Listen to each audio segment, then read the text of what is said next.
All right, welcome back to the Daily Mastermind. George Wright III with your daily dose of inspiration, motivation, and education.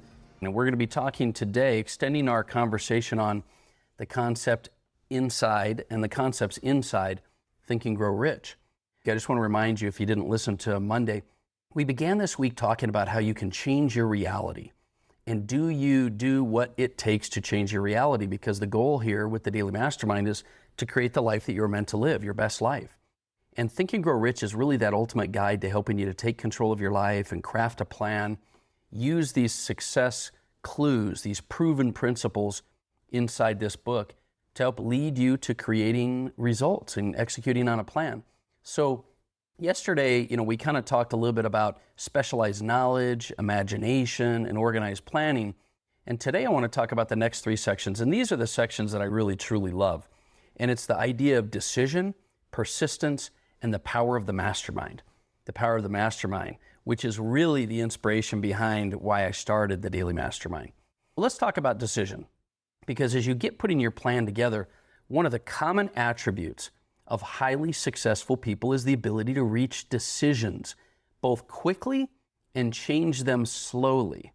Quickly and change them slowly. And this whole chapter talks about this very principle and what you need to do in order to be decisive, in order to follow through with what you've made decisions on. And I think it's important here to really just note something that I wanted to really draw your attention to, and that is that most unsuccessful people do the opposite of what's being taught here. Think about it, especially when you get stressed or anxious, or you have a lot of things going your way. We start to procrastinate and we make slow decisions, but we make fast knee-jerk changes, right? So we make slow decisions and fast changes, whereas the key principle here with Think and Grow Rich is that when it comes to decision making, if you're going to be successful, you've got to be able to make decisions quickly and change them slowly. Now, I want to mention to you that one of the reasons highly successful people can do this is because they have a clear vision, because they have a path, because they have a plan, because they've made commitments. And so it is important to have that foundation in order to make quick decisions that you change slowly. But there was a survey done of like 25,000 business people, and it showed that poor decision making was at the very top of the list of reasons why they failed. In 25,000 business people, that was the number one result, is the reason they failed was poor decision making. So you have to learn to make good, fast, good decisions. But here's another thing. You need to conquer this idea of procrastination. Because procrastinating or feeling like you're not ready or feeling like you've got to pull together more information, this is the enemy to your growth and abundance. And remember, I used to always just kind of tell myself, if a decision is worth anything at all, it's worth sticking to. So until you've gotten the work done, stick to your decisions. And the type of decisions that Napoleon Hill talks about in the book are firm, resolute decisions. Not quick, anxious decisions, but firm and resolute. Ones that are not going to be forgotten, ones that are going to be followed through on. So decision making is a key step.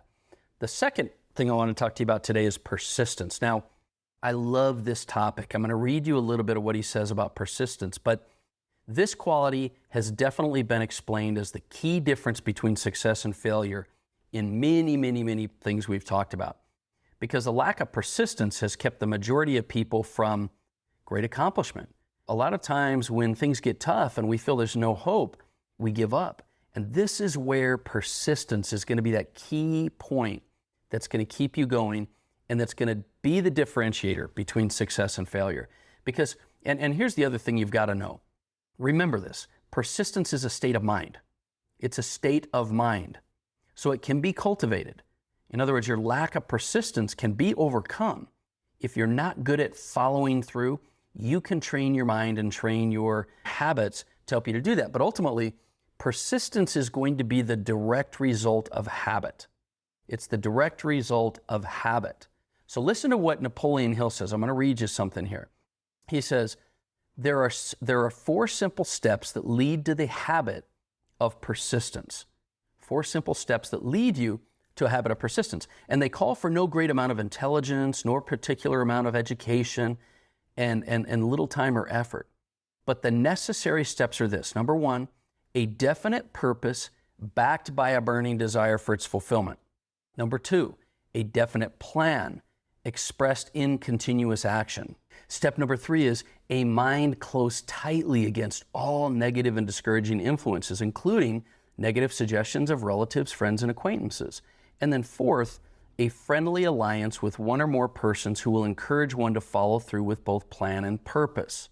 I think this is so critical, these 4 steps, because what he's saying is in order to create that habit of persistence, you have to set yourself up for success. Because the people that have a plan that is backed by your burning desire, you've got a purpose, you've got a mind closed tightly against negative influences, and a friendly alliance, or the mastermind, you are going to be set up to be more persistent. And he goes on to say, these 4 steps are essential for success in all walks of life. When one makes an impartial study of the prophets, philosophers, miracle men, and religious leaders of the past, one is drawn to the inevitable conclusion that persistence, concentration of effort, and definiteness of purpose were the major sources of achievement. When riches take the place of poverty, the change is usually brought about through a well-conceived and carefully executed plan. So listen to what we're saying here. Persistence is a state of mind. Persistence can be trained, but it's the direct result of habit. So when you create, you've got this burning desire and this passion and purpose, you've got a plan and you follow through and you get rid of the negative, persistence is going to happen, but persistence is going to be about carrying out all the instructions you've laid out for you to create your best life. Now understand, you've got to have persistence, but what's going to keep you, or obstacles that'll keep you from persistence, he goes on to say, it's this idea of indecision, doubt, and fear. So indecision, doubt, and fear are things you can overcome when you have a solid plan. So decision-making is critical, persistence is key, and that leads us to the power of the mastermind. And the mastermind is one of the reasons you're listening today. It's the reason and the inspiration behind why I created the Daily Mastermind is I wanted to give you your daily dose of inspiration, motivation, and education outside your own mind. You know, a mastermind can be described as the coordination of knowledge and effort in a spirit of harmony between 2 or more people for the attainment of a definite purpose. That's why I continue to talk about creating your best life, the life you are meant to live, unleashing your potential, and doing the things necessary. And that's what you're doing when you're listening to this podcast, is you're masterminding with similar thoughts, similar purpose, and that's why I am so passionate and so involved about the Daily Mastermind. And when a mastermind works together, it really creates this intangible force of attraction, this third mind between 2 people, 3 people, 4 people. It's an extra intangible asset. And so I really highly encourage you to find additional individuals in your life that you can form a mastermind with. And remember, it's so important. A mastermind is a coordination of effort and knowledge, right, in the spirit of harmony between 2 or more people looking to attain a common or definite purpose. And so make sure you align with the right people. That's the 3 topics I wanted to kind of hit on today. I know we're close to out of time, so let's take a quick review of what we've learned this week. We've talked about creating a burning desire and applying the decision of faith and auto-suggestion or affirmations in order to burn into that subconscious mind. And then it talks about going deep into specialized knowledge and building your imagination, which can be applied to organized planning or a definite plan.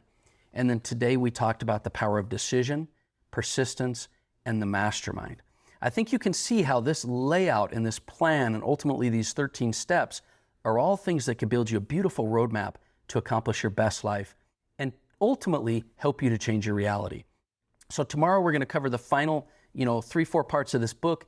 I look forward to talking with you. I'd love to hear your feedback, and do me a favor, please share this show. If you've gotten any value from our show this week or today, please share it with at least one person. Help us to spread the message and help others to create the life that they were meant to live. Once again, my name is George Wright III, and this has been the Daily Mastermind. Have an amazing day. I'll talk with you tomorrow.